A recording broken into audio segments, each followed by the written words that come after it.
everybody, welcome back to the Ancient Critics podcast. Today we're going to be talking about World War II. And our main speakers are Catherine and Daniel. So, World War II. We'll go into detail about the main storyline first, just the important events and battles. We'll just focus on the battles and how the war started first. So, who's our most important people that we need to know, Catherine? Who do you think it is? Adolf Hitler? Let me think. And Adolf Hitler was the leader of Nazi Germany. Yeah. Very different from today's Germany. I hope so. And then we have Benito Mussolini and the Japanese Emperor Hirohito, but he wasn't really in charge of the Japanese war. It was mostly controlled by the other Japanese general. Like any puppet. Tojo, yeah. Tojo. Hirohito was more of a puppet. Yeah. Kind of like the king today in Britain. But back then, so we also have, so that's the Axis powers. But for the Allies, we have, we had Neville Chamberlain at first. Neville. And he was trying to make peace with Germany. He was trying to believe that Hitler could have a redemption arc, be a good guy and not start World War II. But that did not work out.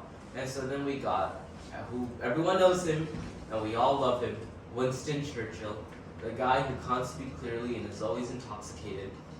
And then for the U.S., did they have two presidents? I mean, it was mostly Franklin Roosevelt, and then really little bit of Truman, but I would say it's mostly Franklin Roosevelt because he was in office very long time. His initials were FDR, right? Yes, FDR. Yep. And then in France we had Charles de Gaulle, but we all know France. They collapsed like 40 days. Gosh, Daniel. I'm speaking facts. It's all history. Okay. And then Russia. Yes, we can't forget Russia, or the USSR. It was known at the time. And we had the definitely kind and nice Stalin. Yep. And so World War II. It only really, a lot of people debate on where it actually started. The official one is 1939, but some people like to say it was 1937 when the Japanese invaded Manchuria, which is the northeast part of China. And so the Japanese would sweep from Manchuria and go all the way down to like Nanking, which is Shanghai today, was it?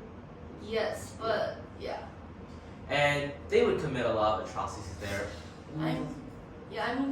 Japan, even before World War II, has been trying to grasp all the power in East Asia, including Korea. They annexed Korea in 1910, and then they've also been slowly gaining influence in China since the early 1900s.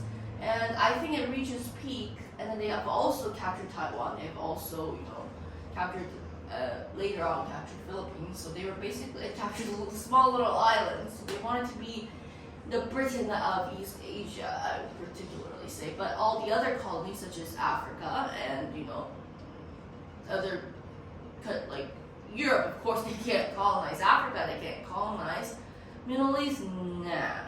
So that's the only option they had: China and Korea. Because there's nowhere else they could expand. They can always go. They are literally an island on the ocean. Yes. I wonder what country that reminds me of.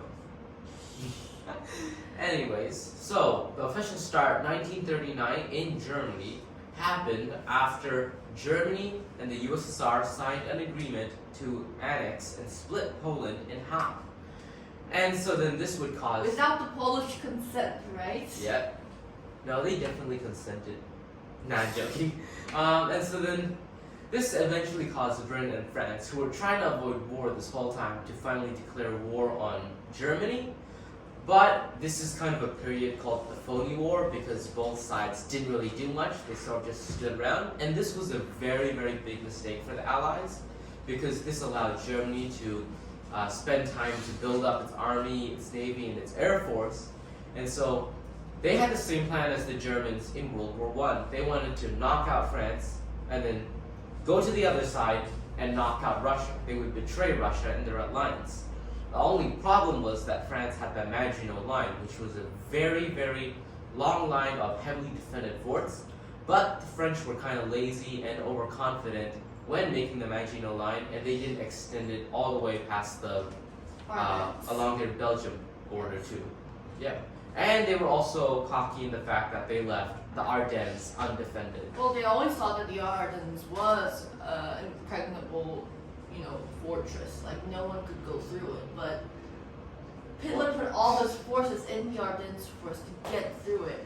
And then after the Ardennes force was just, wide open up to the Germans. Yep. The Germans, went to basically went through the Maginot Line. Because the Maginot Line never extended to Belgium and never extended to, the Ardennes. And then that's how they could go into Paris or France. But before then, what was the biggest reason that Britain declared war on Germany? Well, they wanted to prevent World War I, and also they kind of promised the Polish people that they would help defend them. But the British didn't really do too much. I mean, the British, I feel like, didn't really declare war on Germany until Belgium got attacked by like a neutral country. No, that's World War I. In World War II, they declared war when Poland got invaded. And so an important strategy that people have to, and still even used today, and it was basically Germany's strategy for the war, was Blitzkrieg, which was lightning warfare, hit hard and hit fast.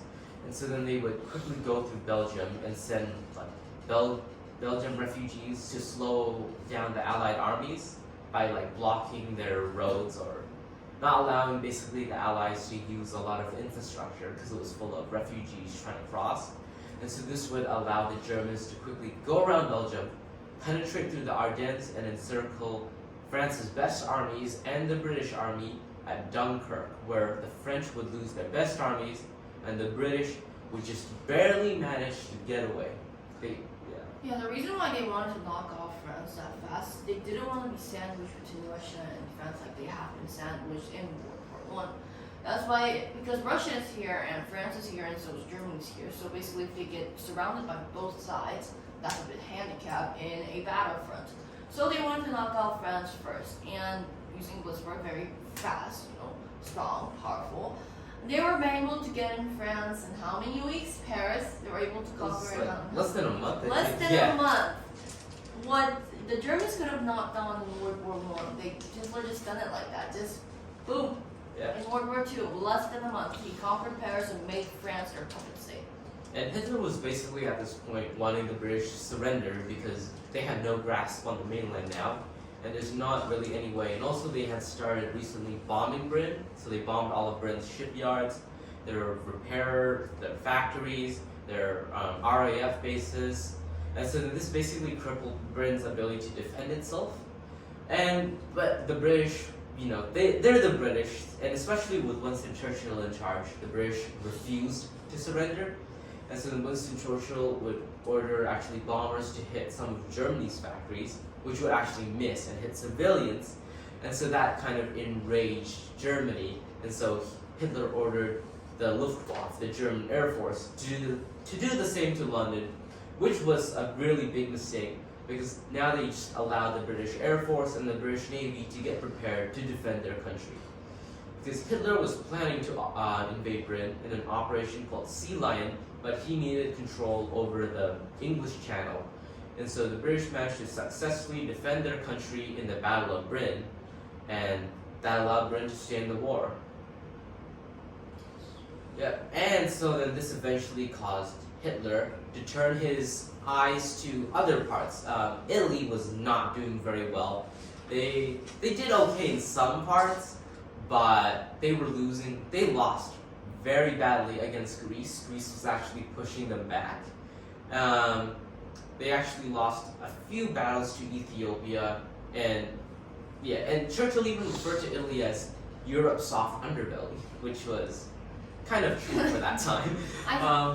I saw an interesting video or drama that was made in the 1940s.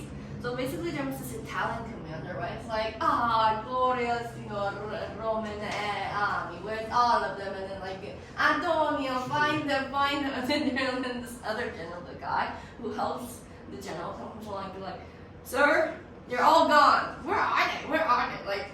Antonio has married some weird woman there, and that one's like dating off here. So they're too busy dating that they all left their own bases because the littlest country of Yeah. love, and then that's why they won't be able to fight well. Yeah. Yeah, it was so funny. And also an important thing to note is that the way Hitler split up France, they put it into two kinds of Frances: the German occupied part, which was like all of the coastal areas, Normandy, which is very important. We'll get to that later, and Vichy France, which basically meant the French could have their own government in that part, and they were technically part of the Axis. So the French were technically part of the Axis, but there was also the Free France forces, which wanted to, of course, free France from the Germans. And so then eventually to the important part is when Germany decided to betray the Soviet Union and start something called Operation Barbarossa, where they quickly invaded Russia using the same blitzkrieg tactics. And so they would encircle lots of Russian armies, even like they took prisoners like over 700,000 at battles, and defeated large amounts of Russians, which was not very good for Russia. But because of Hitler's incompetence, they lost a lot of key battles, especially in the Caucasus, which was full of oil. Hitler routed a German army too early, which caused one German army to have to fight off an entire Soviet army at Stalingrad. And Stalingrad was the worst battle in all of World War II, and maybe in all of history, because over 2 million men died fighting there. And the funny thing is that a house in Stalingrad called Pavlov's house managed to survive longer than France did. Very interesting fact. Anyways, the Soviets had moved all of their factories to like Siberia, and they had also called in more fighters from Siberia. And then also Russia's greatest ally had come to help them. Not the US, but winter. Though the US had a very big part in all of this, because they had a policy called Lend-Lease, where they were basically giving the USSR, Britain, anyone willing to fight the Axis, basically, free stuff. And so then the USSR, with all of this new manpower and specialization in winter strategies, managed to push the Germans back slowly and slowly until Hitler was basically losing ground. Yes, just like Napoleon, Hitler's idol. He got eaten up by Yeah. Russia's winter, not by Russia. Too many people underestimate the Russian winter. Yes. And now we'll have to move to the Pacific and basically how the US got involved on both sides, not both sides, but both fronts of the war. And this all happened because Japan wanted to keep expanding. They wanted to take more islands in the Pacific and maybe even go for Australia and India. Yeah. And their biggest mistake was when they thought they could bomb the Americans at Pearl Harbor.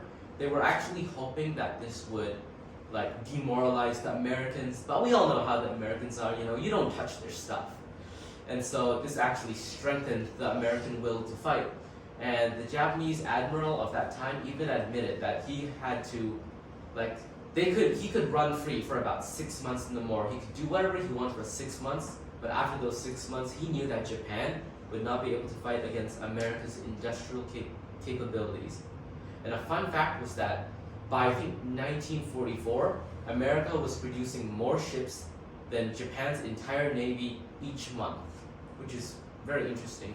Shows you just the Yes. biggest, I mean, the reason why America was on a neutrality act before the Pearl Harbor. They was like, we don't want to send our young men to Britain or for them to fight in Europe.